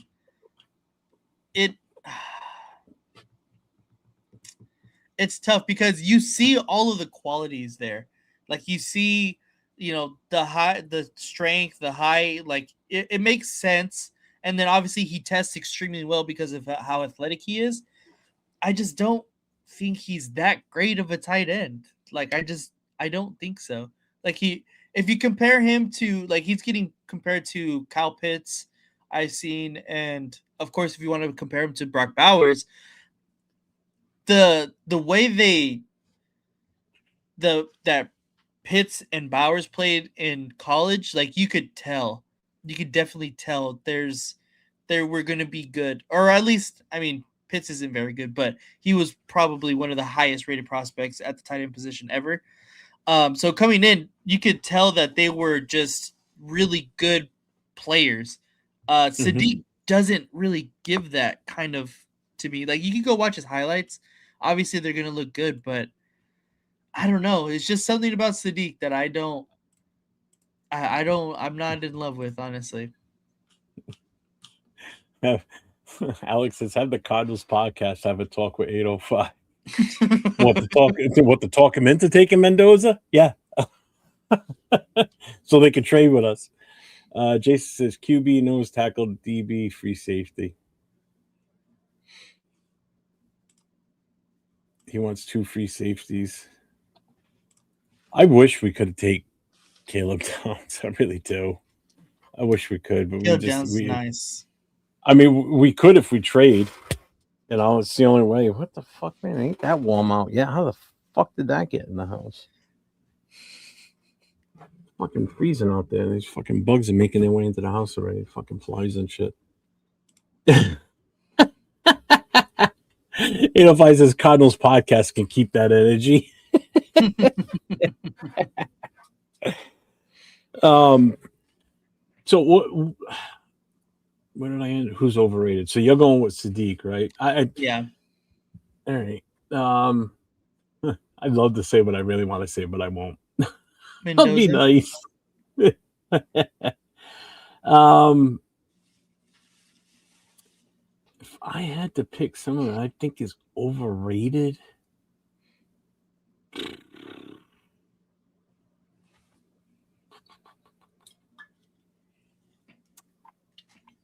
I think I'm gonna shock a lot of people. I think with this one, I really do. Yeah, I'm gonna say it. Fuck it, I don't care. I'm going Dunker. Really I think he's too small. interesting. Even though I they, don't think. even though they God. know he's going to be projected as a guard, not a tackle. Yeah, I just when I watched him at the combine, he just looked so much smaller than all the other guys. And I'm looking at it, and I'm like, yeah, he's got some great numbers and everything. He's got the athleticism, but I don't know how he's going to hold up against some of these NFL guys. You know what it is? It kind of gives me, dare I say it, he kind of gives me gallery vibes, like all this hype, the hair, the hype, but Gallery was so much bigger than him. That was the thing, But I think it might be Dunker. I really do. I think he might be the most overrated. I just don't think he's got the size. Seriously. So I didn't have a Bantamade for this, but so let's look at what the chat said. This is my bad. I fucked that one up. Quirk says Love. He thinks Jordan Love's overrated. I think Jordan Love would probably be the number 1 overall pick if it wasn't us picking. Jeremiah. What did I say? Jordan. Jeremiah. Sorry. I don't know where I got Jordan from. He's a quarterback for the Packers. So. Jason says every pick of 1 through 5 needs to be supreme talent. No more bums. True. Jeff's snack stash is attracting the. What ants? Is that? It's an ant. No, I have no snacks. I'm fucking snackless today. I need to go hit the store. I gotta stock up. Pig says Rutledge is a better God selection. Dunaker is a projection. Yeah, I'm telling you, I think he's overrated. John Radiff said for him it's Bailey. Bueno says Reese. Interesting. So if we're looking at who's the most overrated, who do you think's the most underrated in this draft? Like who's not being taken serious enough? Like who do you think's got true potential to be better than where he's probably going to end up getting picked? Honestly, I think it's Zach Branch. A 3rd round projection for him. He was a couple years ago. If I told 2 years ago me that Zach Branch is getting projected in the 3rd, probably 4th round. Ooh, that would have been crazy because Zach Branch is an insane player. It just like athletically, he's so good. I'm trying to think who else maybe. I'm looking like through this list here. Rita Pete, long snap has always got a bad rap. Jarrett said Bain Jr. went off on pro day better than Reese. Not saying overrated, but might be falling to pick 12. So Raider Nation says QB, nose tackle, right guard, right tackle, DB, wide receiver, DB, first 4 rounds. I wouldn't be upset with that. I might swap that first DB for the offensive line and move the offensive line back a pick. Just because I think there's more of a need for a better pick. 805 says, I had Ruben Bain overrated since the national championship. I don't think he's worth a top 5 pick. Interesting. Interesting. All right, so that's his overrated. 805. Who's your most underrated player in this draft? Like somebody you think that could go sooner, but people are just sleeping on the guy. I like Nick Singleton, running back out of Penn State. He looked like a beast in 2024. We do need a running back. Mhm. That was another question I'm going to ask in a minute too. Thanks for reminding me, Bueno. Thank you. I don't see enough production from Georgia wide receiver. Probably since Kirby got there, they used to be wide receiver one. Yeah.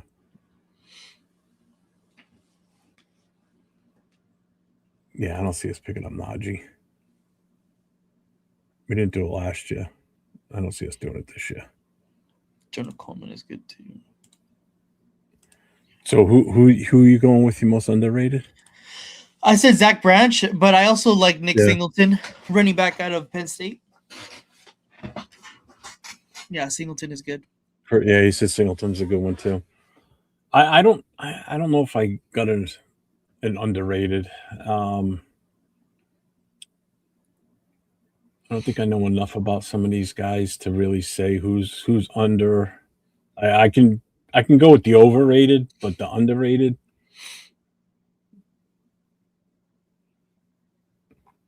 Heavy starch. Huh? The last. I'm looking at something else right now. Says Najee Harris looks like he's running in jeans on Sundays. Heavy starch.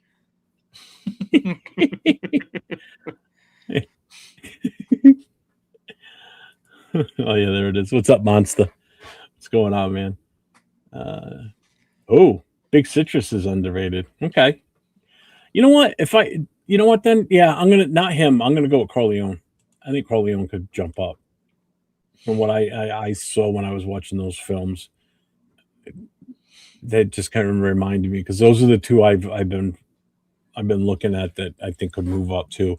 I'm looking at it for us. If we don't catch one of the ones that we want at 36, we may have to, switch gears and go after one of those two at that point, but not at 36 because that might be a little too much of a reach at that point. But Jake Galladay, who's that? Let's see. That doesn't ring a bell like right off the top.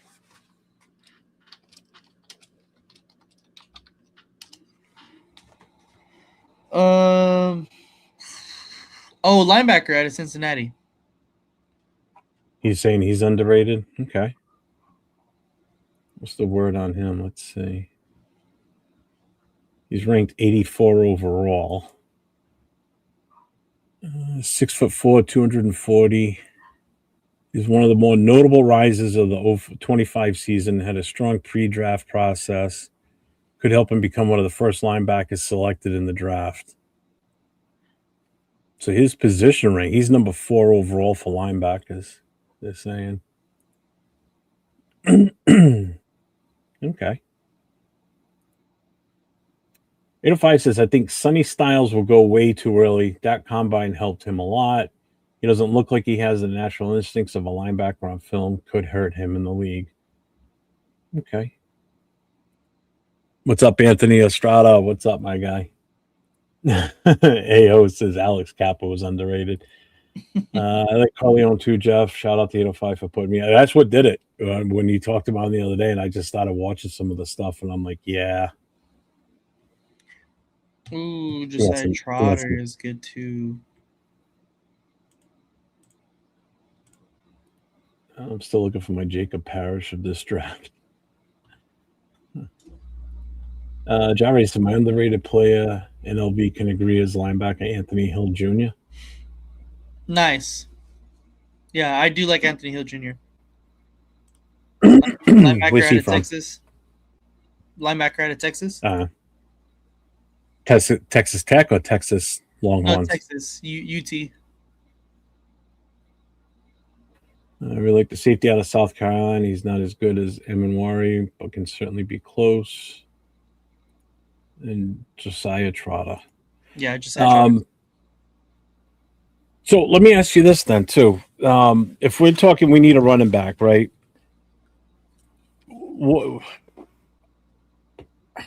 do we seriously address it through free agency still, or do we just grab one in the draft? And if it's in the draft, who would be the one that you would want to bring in?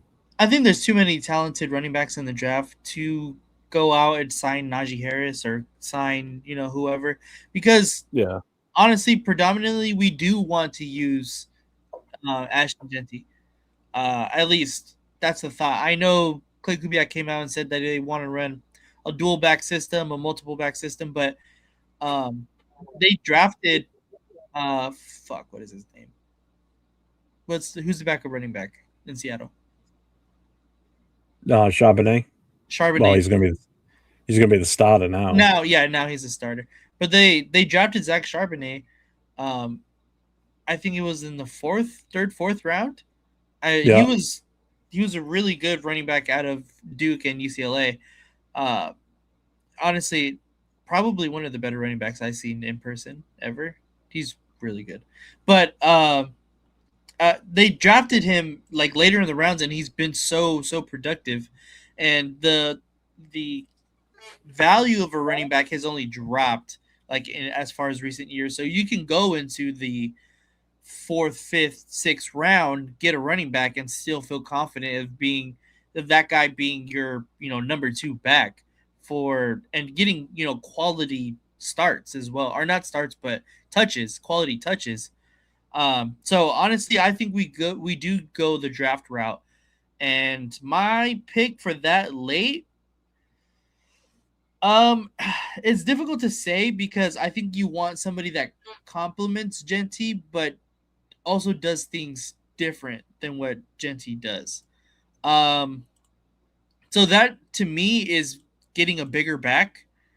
Um, as far as like a bigger back, I that's why I have to say like Singleton. He's 6 foot, 6 foot 219. I mean, that's a pretty big back right there.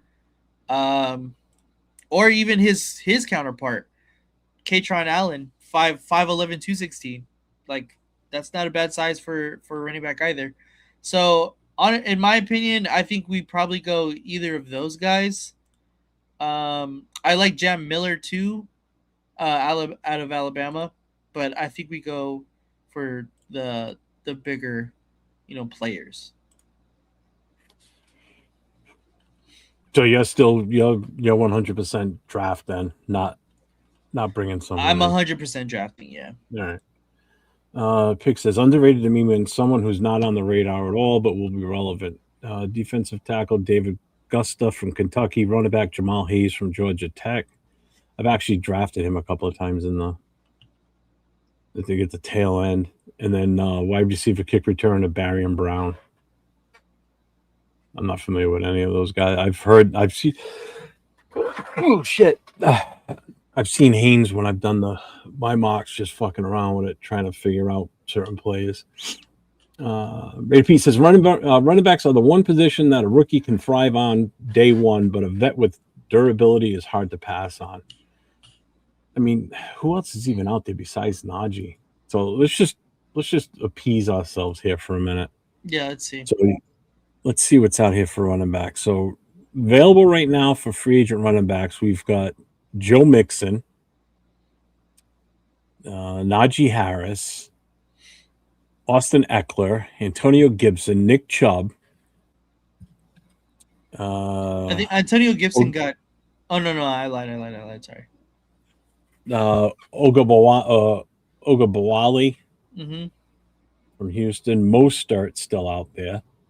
Kareem Hunt, Alexander Madison, Jeremy McNichols, Miles Sanders, Abdullah, Khalil Herbert, Trayvon Williams, Michael Carter, Salvon Ahmad, Zamir White. We could bring him in. I hear he's pretty good. Yeah. Hassan Haskins, Ingram, Deneric Pierce, and Chase Edmonds. So I mean, really, after up the Chubb, I think After that, it drops. I really like Joe Mixon. I really do like Joe Mixon, but he's been so injured and it's been Yeah, a mess these past couple he seasons. he is the highest market value out of everybody too. He's at 3.2 Yeah, mil. Najee Harris would be 2.9. Austin Eckler, I wouldn't mind Eckler to be honest with you. He's I would. 28, 2.8 mil. He's 30 years old. Him and Chubb are both 30. Najee's 28, Mixon's 29, Antonio Gibson's 27. Madison's 27. He I played mean, well as a it's Raider. slim pickings. Huh? Alexander Madison. He played well as a Raider. He was with Miami last year. 1.4. That's his market value. I mean, at this point, we might as well just wait and just draft.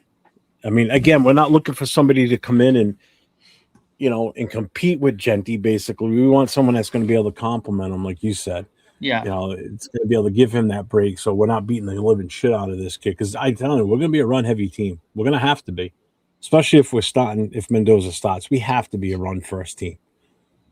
I mean, you're beefing up this offensive line. Hopefully, we get a couple of maybe another piece in the draft too that that can have some impact on this too. So, coaching's going to be better. So we'll see.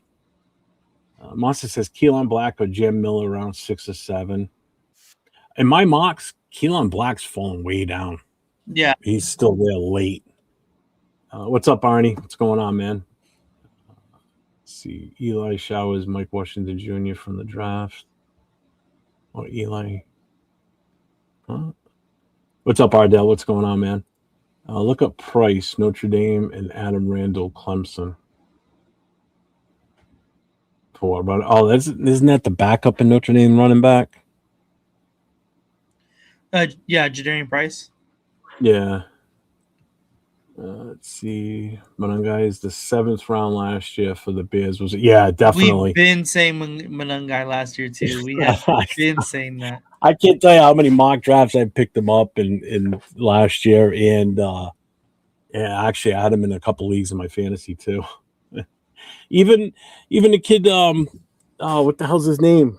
I think he went to Washington. McCoskey Merritt. Oh, yeah. Shikori Krosky Watching Merritt. him last year at the Senior Bowl and everything, the kid lit it up. The kid had that's where he shined. That's where he got his notoriety from. And then I kept saying, I'm like, man, I'd love to get him. We get a guy like that at the tail end of the draft, and ends up going to Washington. Bastards.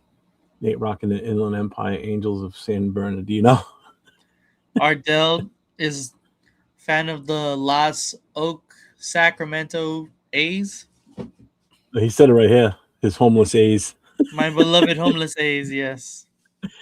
As a Bama fan, Jam ain't it. I feel like y'all don't like Zeus's game, so I don't think y'all will like Jam. Let's see. Shout out to my younger brother, coached Charbonnet in youth football for a few years. Kid was massive when he was young. Oh, that's cool. Chubb and Michael Carter would be an okay add to the running. Michael Carter's they just re-signed him. Arizona took him back. No, that's not who I'm thinking of. That's Connor. Michael Carter, he's on that list? I didn't even see that. Did I read him off? Oh, yeah, way down here, Arizona. 26. Yeah, he's 26 years old. He's got a $3 million market value. I mean, price isn't the issue. So, Jare says he'd take Chubb. Yeah, I'll show you a Chubb. Get over here. That's right. Did we talk with Najee today? We did. Take 2 backs. Men's about to go deep with the handoffs. I want to see him go deep with handcuffs. Hey, what? And won't have to take him. He'll have a history, and we won't want him. So I guess I'm going to ask this. I saw something today where Henry Ruggs was asking, or he made a statement supposedly that he would love to come back to the Raiders if he's released. Really? Yeah. Whether it's true or not, I don't know, but it's worth asking. What do you want him back? Would you take him back? No, I don't think he's going to come back.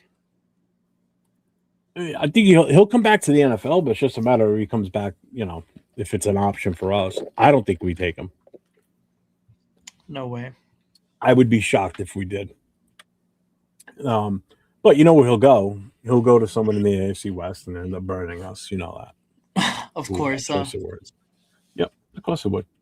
Also wanted quarterback Williams. He followed us, and we skip him. Got picked up by the Cardinals because of back injury. I think he'd love to come back to any team. Yeah, I think so too. I think any team would be fine for him at this point. I would take him back, but Mark Davis won't do it now. And that's just like someone saying the other day about Stephon Diggs. The Raiders would bring him. Would bring him in. We're not taking Stephon Diggs. No. Forget that for multiple reasons. And it's not even his age or anything. It's just we talked about this on the Most Notorious, Leo, myself, and Will. Just out of respect to Biletnikoff alone is one of the reasons why we wouldn't bring him here. There'd be a slap in the face to him with what he went through with his daughter and domestic violence, and this guy's got a pending domestic violence case on him. That ain't happening. There's no way that's happening. Hey, what's up, Will? What's going on? Will's in the house. What up, Will? So, I guess we're pretty much getting ready to wrap this up. There was one last thing that I did kind of want to ask. Did I have it in here? All right. So I want to ask this. So let's do a little reality check. What do you consider success this season? And I'm asking the chat this too. If you had to put a label on this season of success, what's it taking for you to consider this season to be a success? This upcoming season, from where we are today until the end of the season, what's your consideration for it was a successful year? It's hard to quantify it because to me, success just means building a foundation that and a culture and an organization that's been absolutely culturist and had no direction. So it's hard to put like a quantifiable number or a quantifiable like moment thing that we can all look at and say, hey, this is what this means a successful season, because you can't put a number on the wins because we honestly don't know, and we honestly don't really want to be like extremely good. Obviously, it wouldn't be a bad thing. It would be fun to watch, but as far as the future of the Raiders go, I don't think it's in our best interest to be, Super Bowl contenders next season. So it's hard to wait a minute. When you say next season, you mean this season 2026 or are you talking 2027? This upcoming season, yeah. Okay. So it, like I said, it's hard to put like this means success. Because to me, it's just kind of progressing as far as organizationally, being more competent, being more respected around the league, not just having, good facilities. You get those progress reports that come out every season. They're all A+ except for the head coach and fucking offensive coordinator, But, those are all nice, but then free agents just never show up.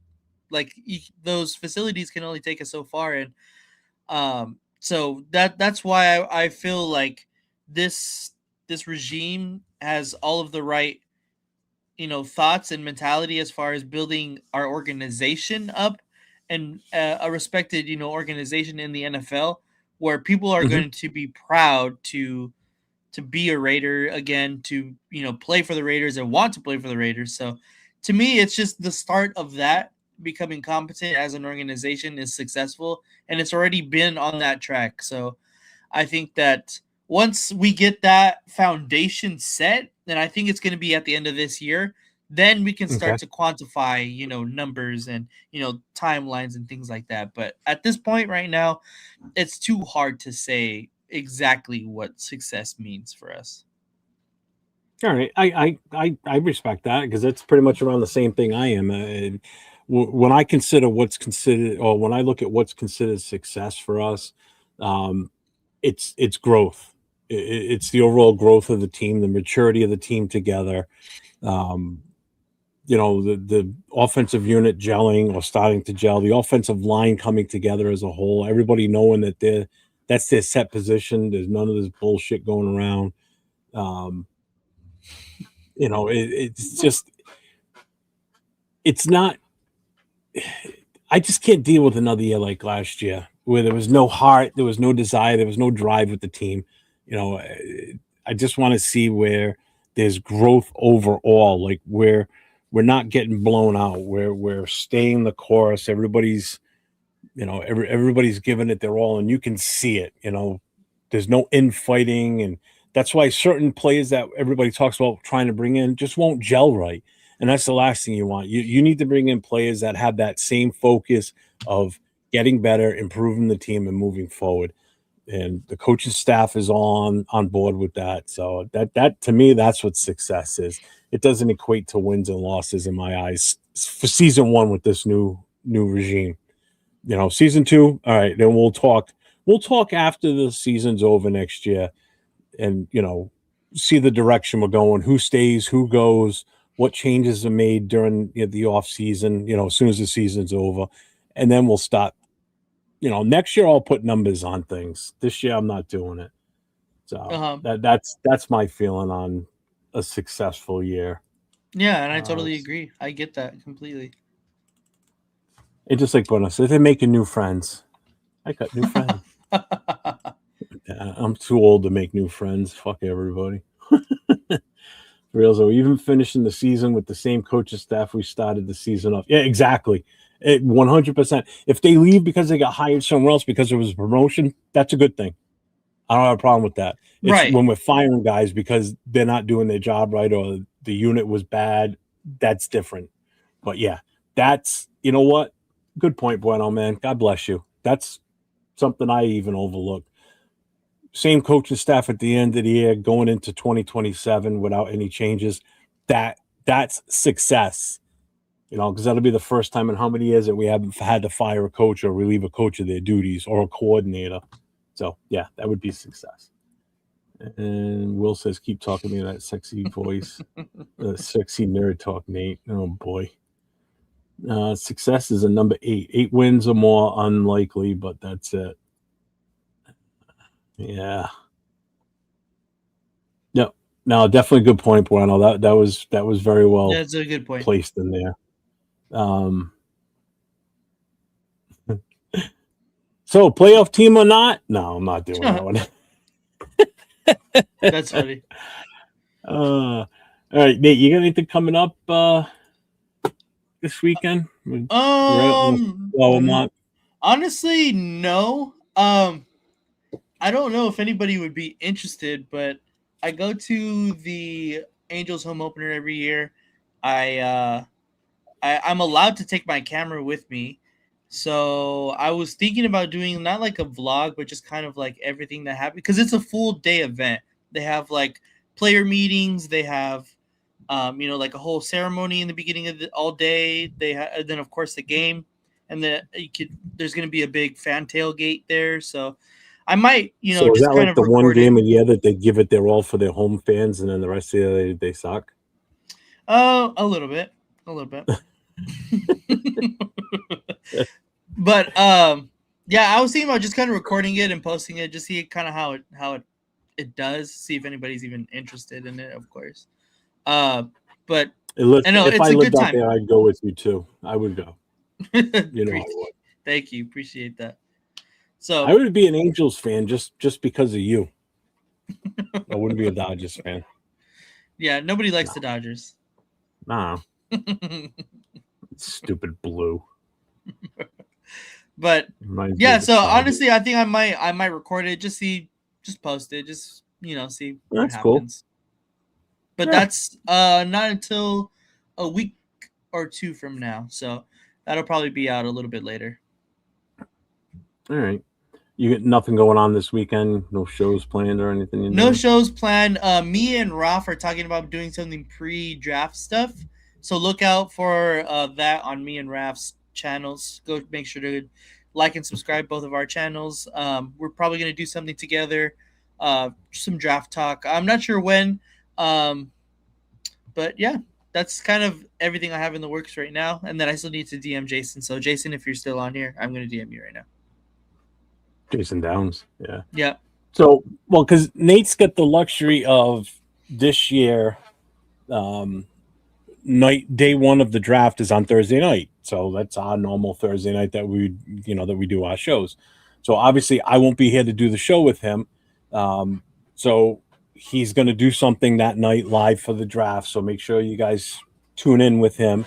And I'm going to be there live. So I may pop in on the show with you guys, provided the volume's not all jacked up, because I'm sure it's going to be freaking loud there. But I know I bought new covers for my mics. What they call them, the cat. What is it? Is it right? No, what did I do with it? You have the cat ears that go on your little thing right here? No, it's these. Hang on, These I'll are show here? you. Yeah, these the little The wind. I don't know what the fuck they call them. It's a wind muff, yeah. Yeah, so I bought that because we're going to be out in the open. I don't know. We're going to be right by the river, so it's probably going to be windy as hell too. So, but I'm going to try and do anything I can to keep the sound to a normal. So, yeah, I'm going to be live a lot during that week. So, or during the weekend. So we'll go from there. I may want to talk to you about something else too while I'm there that weekend. Okay. With you and Jason. It would require that Saturday while we're live while I'm at the Hall of Fame. Oh, dope.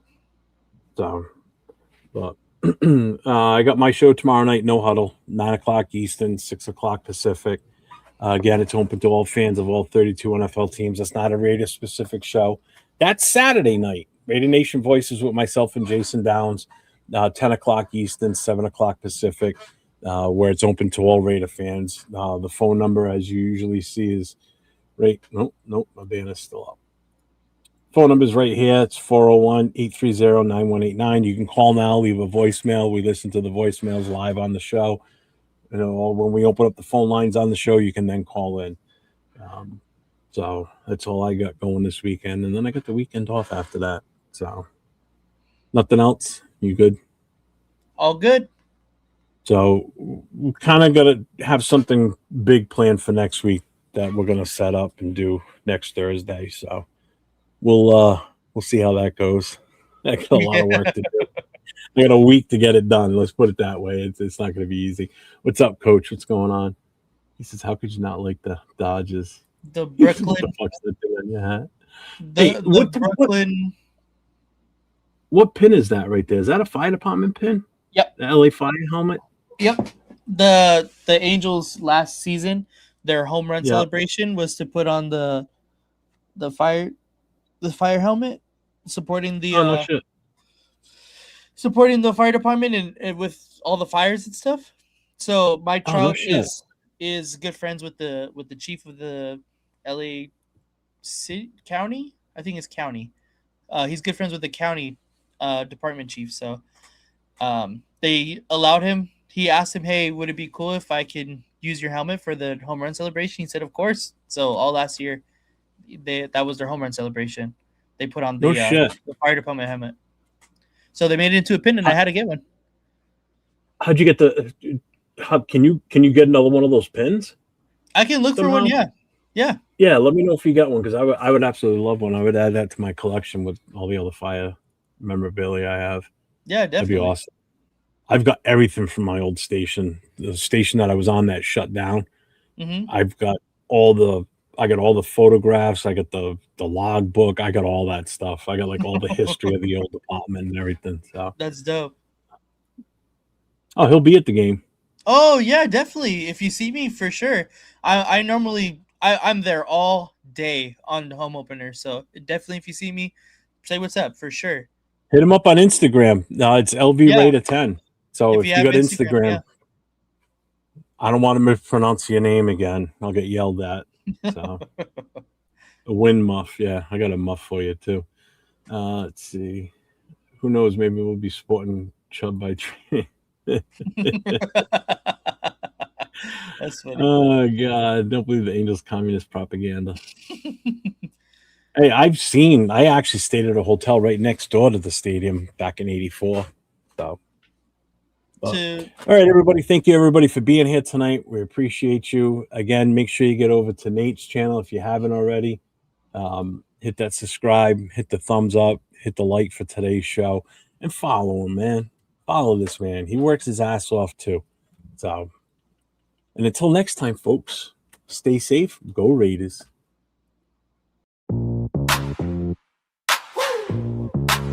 From the tailgate smoke to the late night post, best cash in the game. Raiders coast to coast. Click that play, let it roll. Silver, black in my soul, got 401. Righty to Jeff, breaking plays, taking notes. That chef, film on loop. He's stacking stats, calling out schemes, exposing gaps. When the line holds, when it don't, he said what they scared to quote. Raiders coast to coast, that's the show I trust the most. From a bay down to that post, we riding, we riding. Raiders coast to coast, if you bleed that silver ghost, hit subscribe and raise a toast. We riding, we riding.